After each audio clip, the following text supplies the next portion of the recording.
আমাদের মধ্যে অনেকে মনে করেন টিন সার্টিফিকেট শুধু ব্যবসায়ীদের জন্য প্রয়োজন, কিন্তু আসলে এটি আরও অনেক কাজে জরুরি। যেমন ব্যাংক থেকে লোন নেওয়া, ফ্রিল্যান্সিং ইনকাম, ফেসবুক বা ইউটিউবের ইনকামের ট্যাক্স আপডেট করা ইত্যাদি ইত্যাদি। আবার অনেকে মনে করেন টিন সার্টিফিকেট বানানো কঠিন, কিন্তু সত্যি বলতে আপনি যদি আমার সম্পূর্ণ ভিডিওটি দেখেন তাহলে মাত্র 5 থেকে 10 মিনিটেই আপনি এটি তৈরি করতে পারবেন। আজকের ভিডিওতে আমি আপনাকে স্টেপ বাই স্টেপ দেখাবো। আশা করি এই ভিডিওটি দেখলে অন্য কোনো ভিডিও দেখার দরকার পড়বে না। আসসালামু আলাইকুম, ওয়েলকাম টু এলকেবি শান্ত ইউটিউব চ্যানেলে। সর্বপ্রথম গুগল ক্রোম ব্রাউজারে চলে আসবেন। আসার পর এখানে লিখবেন 18 লিখে সার্চ করার পর আপনাদের সামনে এরকম একটা ইন্টারফেস চলে আসবে। প্রথম ওয়েবসাইটের মধ্যে ক্লিক করবেন। ক্লিক করার পরে আপনাদের সামনে আবার এরকম একটা ইন্টারফেস চলে আসবে, দেখতে পাচ্ছেন। তারপরে এখানে রেজিস্টার বাটনের মধ্যে ক্লিক করবেন। রেজিস্টার বাটনের মধ্যে ক্লিক করার পরে আপনাদের সামনে আবার এরকম একটা ইন্টারফেস চলে আসতেছে, দেখতেছেন। ভিডিওর মধ্যে কিছু ইম্পর্টেন্ট থিংস আছে, সেই ভুলগুলো আপনারা করতে পারেন, তাই স্কিপ না করে পুরো ভিডিওটি দেখলে বুঝবেন। ইউজার আইডি এর এখানে যার নামে টিন সার্টিফিকেট ওপেন করতেছেন তার নাম দিবেন। অবশ্যই নামের শেষে 2টা বা 3টা সংখ্যা অবশ্যই দিবেন। আর হ্যাঁ, ইউজার আইডি এর নামটা নোট করে রাখবেন অবশ্যই। নেক্সট হচ্ছে পাসওয়ার্ড। ফার্লে স্ট্রং একটা পাসওয়ার্ড দিবেন যেন আপনার মনে থাকে। 8 সংখ্যার পাসওয়ার্ড দিতে হবে আপনাকে। আপনার নামের সাথে মিলিয়ে দিবেন, নতুবা 8 সংখ্যার ডিজিট বসাবেন। রিটাইপ পাসওয়ার্ডে উপরের পাসওয়ার্ডটা বসিয়ে দিবেন এবং অবশ্যই ইউজার আইডি এর পাসওয়ার্ড নোট করে রাখবেন, এটা আপনার জন্য অনেক ইম্পর্ট্যান্ট। নেক্সট হচ্ছে সিকিউরিটি কোশ্চেন। সাপোজ আপনার টিন সার্টিফিকেটটা হারিয়ে গেছে, আপনি যদি অনলাইন থেকে সেই টিন সার্টিফিকেটটি উঠাতে চান, তখন তারা আপনাকে একটা প্রশ্ন করবে। আপনি এখন যেটা সিলেক্ট করে দেবেন সেই প্রশ্নটাই ওরা করবে। আই হোপ আপনি সেই প্রশ্নটাই সিলেক্ট করে দেবেন, যে প্রশ্নের উত্তর আপনার সবসময় জানা থাকবে। দেখতে পাচ্ছেন এখানে অনেকগুলো অপশন দেওয়া আছে। আপনি এখান থেকে আপনার পছন্দের বা যে প্রশ্নের উত্তর আপনার মনে থাকবে সেই প্রশ্নটা দিলেই আই হোপ আপনার জন্য বেস্ট হবে। তারপরে আপনি আপনার প্রশ্ন সিলেক্ট করবেন। আমি what is your favourite team এই কোশ্চেনটা সিলেক্ট করে তার নিচের বক্সে উত্তরটা বসিয়ে দিলাম। আপনিও আপনার প্রশ্নটা সিলেক্ট করে উত্তরটা লিখে দিবেন। উত্তরটা বলবেন না অবশ্যই, আপনার ভালোর জন্য কোথাও নোট করে রাখবেন। নেক্সট হচ্ছে কান্ট্রি। আপনি যে দেশের এনআইডি কার্ড দিয়ে বানাবেন সেই কান্ট্রি সিলেক্ট করে দেবেন। আমি বাংলাদেশ থেকে, তাই বাংলাদেশ সিলেক্ট করে দেব। আপনি বিদেশ থেকে হলে আপনার পরিবারের নাম্বার দিতে হবে, অবশ্যই দেশের নাম্বার দিবেন। তারপরের বক্সে আপনার একটা জিমেল বসিয়ে দিবেন। একটু নিচে আসলে দেখতে পাচ্ছেন নীল কালারের ইংরাজি 6টি অক্ষর দেওয়া আছে। এই অক্ষরগুলোকে নিচের ভেরিফিকেশন বক্সে লিখবেন। যদি আপনার ইংরাজি 6টি অক্ষর বুঝতে অসুবিধা হয় তাহলে ট্রাই অ্যানাদারে ক্লিক করলে অন্য অক্ষর চলে আসবে, সেগুলো লিখে দিবেন। তারপরে রেজিস্টার অপশনের মধ্যে ক্লিক করে দিবেন। রেজিস্টার অপশনের মধ্যে ক্লিক করার পরে এরকম একটা ইন্টারফেস চলে আসবে। একটু আগে যে নাম্বারটা দিয়েছিলেন সেই নাম্বার একটা ভেরিফিকেশন কোড গেছে, কোডটা বক্সে বসিয়ে দেবেন।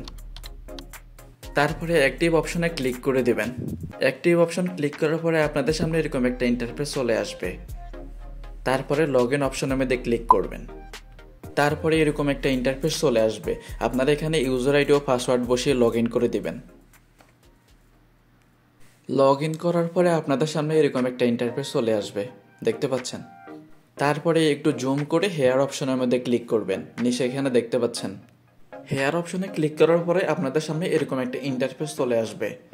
আর হ্যাঁ, সার্টিফিকেট আরও সহজভাবে বানানোর জন্য কিছু টিপস বলবো, সেগুলো মিস করবেন না।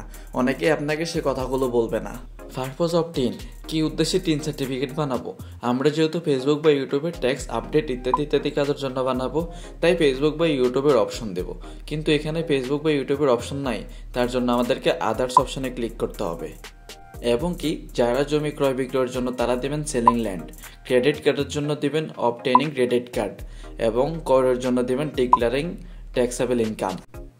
তারপরে সেকেন্ড নাম্বার অপশন হচ্ছে টিন অ্যাপ্লাইং ফরে। এখানে যে অপশনটা আছে ইন্ডিভিজুয়াল বাংলাদেশ, সেটাই দিবেন, ইন্ডিভিজুয়াল বাংলাদেশ। তারপরে দ্বিতীয় অপশন হচ্ছে আমরা যেহেতু আইডি কার্ড দিয়ে টিন সার্টিফিকেট বানাবো, তাই আমরা individual Bangladeshi having N ID select করে দিব। তারপরে হচ্ছে ইনকাম ক্যাটাগরি, আপনার আয়ের শ্রেণী। আমাদের যেহেতু ফেসবুক বা ইউটিউব থেকে আয়ের উৎস, তো আমরা সেটাই দিব, কিন্তু এখানে সেটা উল্লেখ নাই, তাই আমরা বিজনেস ইন্ডিভিজুয়াল দেব, কারণ এটা বিজনেসের কাতারে পড়ে। আর আপনি যদি অন্য ক্যাটাগরির পড়েন তাহলে সেটাই দিবেন। তারপরে হচ্ছে ডিস্ট্রিক্ট অফ ইনকাম সোর্স, আপনার আয়ের উৎস কোন জেলা থেকে, যে জেলা থেকে আপনার আয়ের উৎস সেই জেলার নাম দিবেন। তারপরে হচ্ছে ইনকাম অফ সোর্স, মানে আপনার ইনকাম কই থেকে আসবে। দেখতে পাচ্ছেন এখানে অনেকগুলো অপশন দেওয়া আছে। আপনাদের সুবিধার জন্য একটা কথা বলে রাখি, আপনাদের যদি কোশ্চেন থাকে তাহলে সেটা কমেন্ট বক্সে করেন, আমি অ্যান্সার দেব ইনশাআল্লাহ। হ্যাঁ, আমরা তো ইনকাম করব ফেসবুক আর ইউটিউব থেকে, কিন্তু এখানে ফেসবুক বা ইউটিউবের কোনো অপশন দেওয়া নাই, তাই আমরা সিলেক্ট করব ইনকাম ফ্রম বিজনেস প্রফেশন। কারণ ফেসবুক আর ইউটিউব বিজনেসের কাতারেই পড়ে, তার জন্য আমাদের কাছে এটাই বেস্ট অপশন হবে। সব কিছু মিলিয়ে নেবার পরে নেক্সট বাটনে ক্লিক করেন। তারপর আপনাদের সামনে এরকম একটা ইন্টারফেস চলে আসবে। আপনারা খেয়াল করলে দেখবেন একটু আগে যে অপশনগুলো দিয়েছিলাম সেগুলোই এখানে দেওয়া আছে। তারপরে একটু নিচে এসে লোকেশনে ক্লিক করলে দুইটা অপশন দেখাচ্ছে। বিজনেস টাইপে ক্লিক করলে আমরা যে টাইপের বিজনেস করব, এখানে সেই টাইপের বিজনেস ফেসবুক বা ইউটিউবের কোনো অপশন দেওয়া নাই। বিজনেস টাইপের সাথে যে লোকেশন দেওয়া আছে আমরা সেখানে ক্লিক করার পরে আপনাকে একটা অপশন সিলেক্ট করে নিতে হবে। যদি কোনো অপশন না দিয়ে খালি ঘর দিয়ে নেক্সটে ক্লিক করেন, তারা বলবে প্লিজ সিলেক্ট অ্যান অপশন, তো আপনাকে এখানে একটা অপশন দিতেই হবে। তারপর আপনি যখন ক্লিক করবেন এখানে অনেকগুলো অপশন চলে আসবে, তখন আপনি আপনার উপজেলার নামটা সিলেক্ট করবেন, অথবা 3 নম্বর অপশনটা দিতে পারেন text education at source of Lakshmipur civil district, তবে এখানে আপনার জেলার নামটা আসবে। তারপরে নেক্সটে ক্লিক করে দিবেন। নেক্সট অপশন দিবার পরে আপনার সামনে এরকম একটা ফর্ম ফিল আপের মতো একটা ইন্টারফেস চলে আসবে। আমি স্টেপ বাই স্টেপ দেখাবো কিভাবে পূরণ করবেন। ট্যাক্স পেয়ার নেম, করদাতার নাম, যার নামে টিন সার্টিফিকেট খুলবেন তার নামটা বসিয়ে দিবেন। তারপর হচ্ছে জেন্ডার, সে যদি মহিলা হয় তাহলে ফিমেল দেবেন, যদি পুরুষ হয় তাহলে মেল দিবেন। তারপর হচ্ছে tax payer national ID, ID কার্ডের নাম্বারটা বসিয়ে দিবেন। আইডি কার্ডের নাম্বারটা বসিয়ে দেওয়ার পরে তারপর হচ্ছে ডেট অফ বার্থ, জন্ম তারিখটা বসিয়ে দিবেন আইডি কার্ড অনুযায়ী। তারপরে হচ্ছে ফাদার্স নেম, আইডি কার্ডের মধ্যে যে নামটা আছে সেটা বসিয়ে দিবেন। মাদার্স নেম, এটা অবশ্যই বাধ্যতামূলক। তারপর হচ্ছে নেম অফ স্পাউস, এটা যদি থাকে তাহলে দিবেন, না থাকলেও কোনো সমস্যা নাই। তারপর হচ্ছে মোবাইল নাম্বার, মোবাইল নাম্বারটা আপনাকে অবশ্যই বাধ্যতামূলক দিতে হবে, আগে যে নাম্বারটা দিয়েছেন সেটা এখানে বসিয়ে দিবেন। তারপরে হচ্ছে ফ্যাক্স, ফ্যাক্স যদি থাকে তাহলে দিবেন, না দিলেও কোনো সমস্যা নেই। তারপর হচ্ছে ইমেল, ইমেল যদি নাও দেন তাহলেও কোনো সমস্যা নয়, তবে দিলে ভালো হয় আর কি। একটু নিচের দিকে তাকালেই দেখবেন কারেন্ট অ্যাড্রেস, মানে আপনার বর্তমান ঠিকানা। আবার একটু ডান পাশে আসলে অ্যাড্রেস লেখা দেখতে পাবেন। লাইন 1-এর নিচের বক্সে আপনার গ্রামের নাম, তারপরে ডাকঘরের নাম কি সেটা দিবেন, তারপরে পোস্ট অফিসের নাম কি সেটা দিবেন। আর যদি কোনো অ্যাড্রেস থাকে সেটা বসিয়ে দেবেন। উপরে জায়গা না হলে নিচে যে লাইন 2 আছে সেখানে বসিয়ে দিবেন। তারপরে আরেকটু ডাইন পাশে এখানে দেখতে পাচ্ছেন ডিস্ট্রিক্ট বা স্টেট, আমাদের স্টেট নাই, আমাদের ডিস্ট্রিক্ট আছে, তো আপনি আপনার ডিস্ট্রিক্টে আপনার জেলার নামটা বসিয়ে দিবেন। তারপরে আপনার থানা যেটা সেটার নামটা বসিয়ে দিবেন। এই দুইটা অপশন ভালো করে দেখবেন। তারপরে পোস্ট কোড, যেটা পোস্ট কোড অবশ্যই আপনার আইডি কার্ডের পিছনে আছে, আপনি গুগলে সার্চ দেওয়ার কোনো দরকার নাই, আপনার আইডি কার্ডের পিছনে পোস্ট কোড লেখা আছে সেটা বসিয়ে দিবেন, সেটা দিলে অবশ্যই ভালো হবে। আর ডিস্ট্রিক্ট এবং থানা অবশ্যই দিবেন, এটা দিতে ভুলবেন না, এটা আপনার জন্য অনেক ইম্পর্ট্যান্ট। তারপর বাম পাশে একটু নিচে আসলে দেখবেন পার্মানেন্ট অ্যাড্রেস লেখা। যদি আপনার উপরের কারেন্ট অ্যাড্রেসের সাথে পার্মানেন্ট অ্যাড্রেসের মিল থাকে তাহলে এখানে টিক চিহ্ন দিয়ে দেন, সেম অ্যাজ কারেন্ট। আর যদি মিল না থাকে তাহলে আপনার পার্মানেন্ট অ্যাড্রেস যেটা আছে সেটা এখানে বসিয়ে দিবেন, উপরে যেরকম দিছেন। তারপরে একটু নিচে আসলে বাম পাশে দেখতে পাবেন আদার অ্যাড্রেস। যদি আপনার অন্য কোনো অ্যাড্রেস থাকে তাহলে সেটার নিচের লাইন 1 এবং 2 বসিয়ে দিবেন, আর যদি না থাকে তাহলে কোনো সমস্যা নাই। অবশ্যই আপনাকে সব কিছু ইংলিশে দিতে হবে। যদি আপনি ভেবে থাকেন সব কিছু বাংলাতে দিবেন তাহলে গো টু নেক্সটে ক্লিক করবেন। ক্লিক করার পরে এরকম লাল লেখা চলে আসবে, please provide English letter only, তো আপনাকে এখানে সব কিছু ইংলিশে লিখে দিতে হবে। তারপর গো টু নেক্সট বাটনে ক্লিক করে দিবেন। ক্লিক করার পরে এরকম একটা ইন্টারফেস চলে আসবে। আপনি এতক্ষণ থেকে যা যা দিয়েছেন সব কিছু বিস্তারিতভাবে এখানে চলে আসছে। তারপর আপনি সব কিছু মিলিয়ে দেবেন, দেখবেন ঠিক আছে কিনা। যদি আপনার কোনো ধরনের সমস্যা থাকে তাহলে ব্যাক টু প্রিভিয়াস, দেখতে পাচ্ছেন এখানে ব্যাক টু প্রিভিয়াস, এই অপশনে গিয়ে ভুলগুলো সমাধান করে নিতে পারবেন। যদি আপনার কোনো সমস্যা না থাকে তাহলে এইখানের একটা খালি বক্স আছে, খালি বক্সে ক্লিক করে টিক চিহ্ন দিয়ে দিবেন। তারপরে সাবমিট অ্যাপ্লিকেশনের মধ্যে ক্লিক করে দিবেন। ক্লিক করার পরে দেখতে পাচ্ছেন আয়করের নোটিশ চলে আসছে। আপনার ডান পাশের নিচে এগ্রি অ্যান্ড কন্টিনিউতে ক্লিক করে দিবেন। তারপরে নতুন একটা পেজে আপনাকে নিয়ে আসবে এবং কি যার আইডি কার্ড দিয়ে টিন সার্টিফিকেট ক্রিয়েট করেছেন তার ছবি চলে আসবে, নিচে এখানে দেখতে পাচ্ছেন। তারপরে একদম নিচে চলে আসবেন, ছবি এর নিচে এখানে দুইটা অপশন দেখতে পাচ্ছেন, view certificate and print certificate.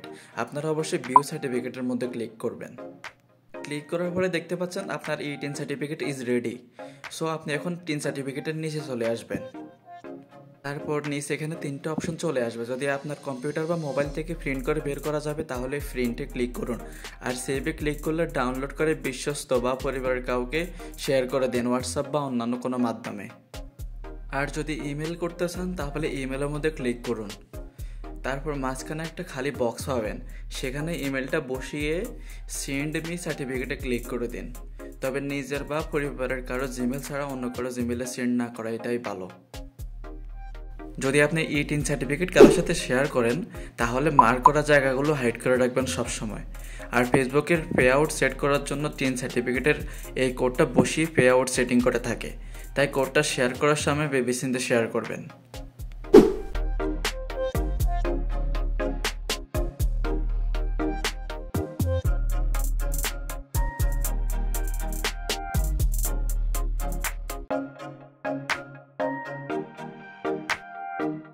ভিডিওটি কেমন লেগেছে অবশ্যই কমেন্টে জানাবেন এবং শেয়ার করে দেবেন। যদি বুঝতে কোনো সমস্যা হয় কমেন্ট করুন। কী টাইপের ভিডিও আপনার পছন্দ সেটা আমাকে কমেন্ট করে জানাতে পারেন, এবং এইরকম ভিডিও পেতে হলে আমার LKB শান্ত ইউটিউব চ্যানেলটা সাবস্ক্রাইব করে রাখতে পারেন।